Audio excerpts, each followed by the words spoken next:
iba tan hermosa desde el bajo a la barranca, como aquella que llegaba y se iba con el sol. Del taller fue la hormiguita laboriosa de gris franca, y a la aurora le robaba todo el rudo su arrebol. Más bien guapo, prepotente y zorrón de su ventana, y en la viera los domingos se le guardia en el portón, esperando, presintiendo y ostentando muy ufana, un camino prendido al pecho custodiando al corazón. Culpa fue de aquel soñado malanderín de sus amores, que diciendo triunfo y solo las 40 le lanzó.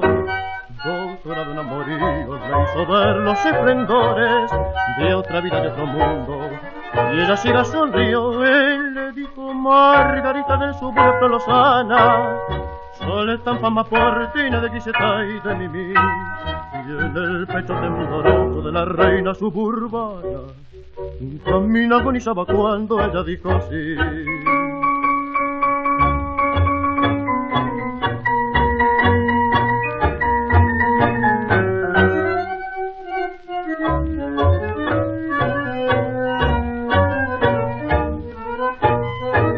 Él le dijo: Margarita del suburbio lozana, sol estampa más portina de Griseta y de Mimí, y en el pecho tembloroso de la reina suburbana un camino agonizaba cuando ella dijo sí.